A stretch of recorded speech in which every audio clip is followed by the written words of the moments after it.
Okay, Jade, so what does this accomplishment, being named a 2022 Young Retailer of the Year, what does this mean at this stage of your career? I mean, it's a huge accomplishment. A couple of years ago in Montana, I won 40 under 40.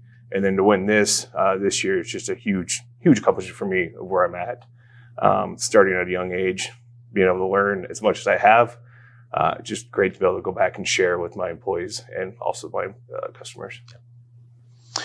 So this wasn't your first career choice, was it? I know you started working with TJ while you were going to college. Can you kind of talk about what you thought you would be doing as a career and then how that led to this career? The goal was to just do a couple of years there in Billings. I was on the track team, just to kind of get some money from that to help pay for school. I was going to go to Bozeman to do engineering. Ended up helping a buddy out unloading containers back when TJ was doing a container program with World Factory. So got to meet Cammy and TJ, and it kind of just blossomed from there. And 14 years later, here we are. Yeah, that's great. You know, Jay, the three pillars of this award are career accomplishments, community involvement, and hardware education. So let's take those one at a time. What stands out in your mind as your greatest career accomplishment so far, and who helped you accomplish it? Yeah. Greatest career accomplishment would be when I was offered the GM or the general manager role of our new store at Broadwater in Billings. Take the undertaking on with TJ kind of gave me good respect for him, that he knew I could, take over something, and it gave me an opportunity to show him what I could do.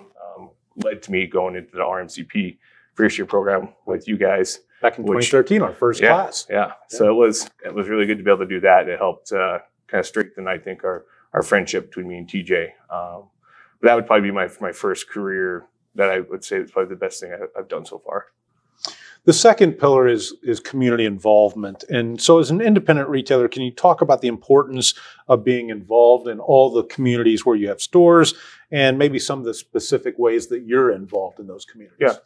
Yeah. In Billings, I'm part of the Moss Mansion, which is a historical museum there. So I'm on the board there where we host events to raise money to keep the place upkeep. Sure. We do things from a cigar dinner, a Halloween maze. We do a thing in the springtime, Spring Fest, just to raise money to help just keep the place going. They do a lot of tours, a lot of different dinners and stuff there. So, and then I also am part of, not really part of a group, but I donate my time. I barbecue, and we raise money for Kids and Cowboys and give all the money back, which is for kids with cancer, helps families, give them money to do events with their kids. And then the other thing I guess we kind of do, we've done the last 4 or 5 years, is Pups in the Park, where we get with the local baseball team, when you can bring your dog to the baseball game for a day, and we donate money back to the local animal shelter.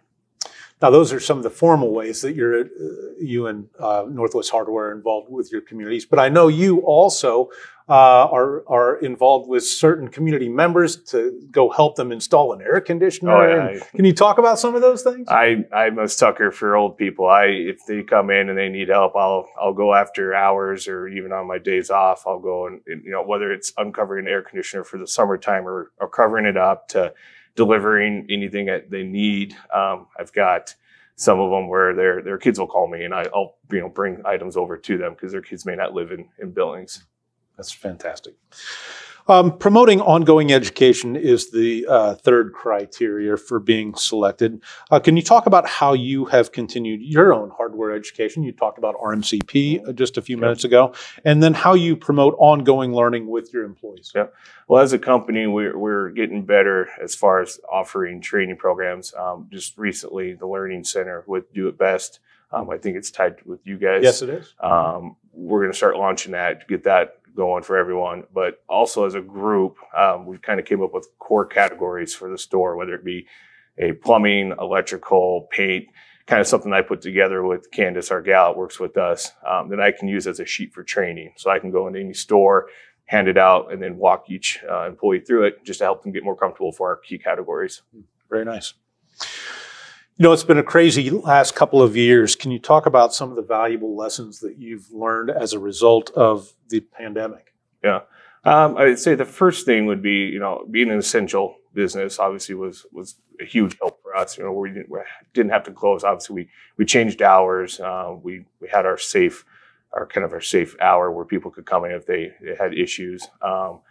But just, be able to do just within a couple months of when it first started, we had, different plans of, if it was going to be really bad to the point where we're down to 2 people running the store, just to keep it open. So, I feel like we did a great job as far as having a game plan at the beginning.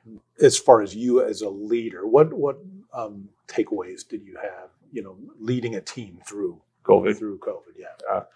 I think the key takeaways that I noticed is how quickly we adapted as a group, whether it be, all of us had to wear the face mask, to having to put up sneeze shields, to, cleaning every hour, making sure everything was touched. So as a group, we did really well. We didn't struggle with that. We came out with a good plan. We had a sheet that we offered everyone, so it kind of helped guide everyone.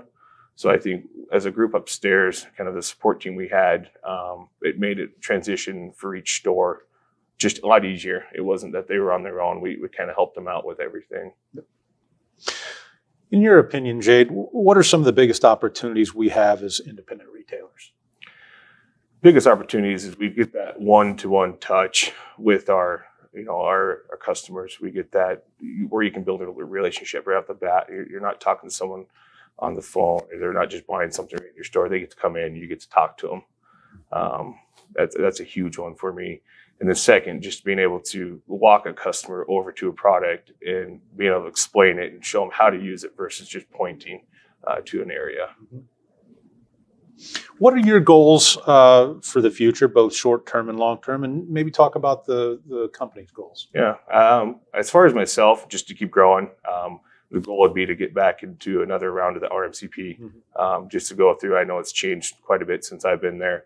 And then also to send other people to it, be able to grab some of my other managers and kind of run them through to help grow our business. Some of our goals as a group would be, we want to expand our stores. We closed the store last year, but with closing that, it gave us opportunity to do resets in other stores. We just opened a new store in Fort Benton. So there's definitely growth coming our way. Yeah.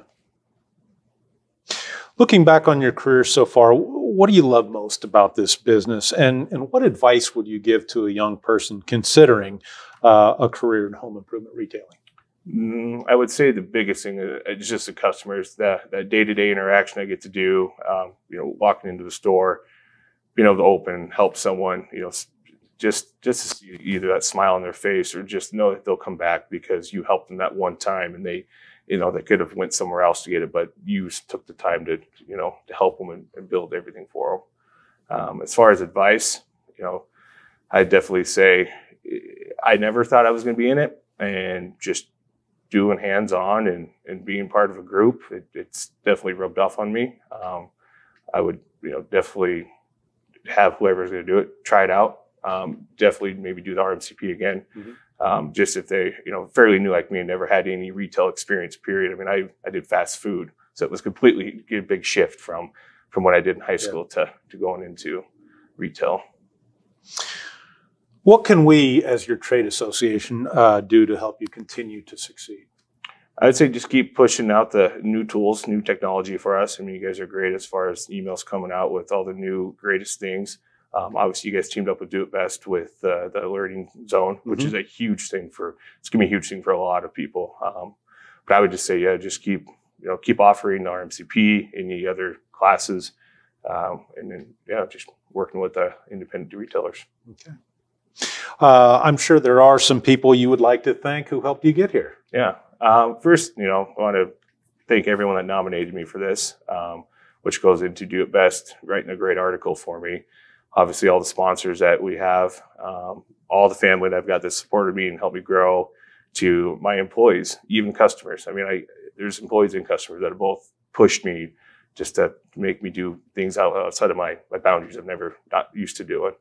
But the big people, the most important people I want to thank would be Cam and TJ, the owners of the business. So without them 14 years ago, I wouldn't have this opportunity to be here today. So very good, Jade. Thank you and congratulations. Thanks. Appreciate it.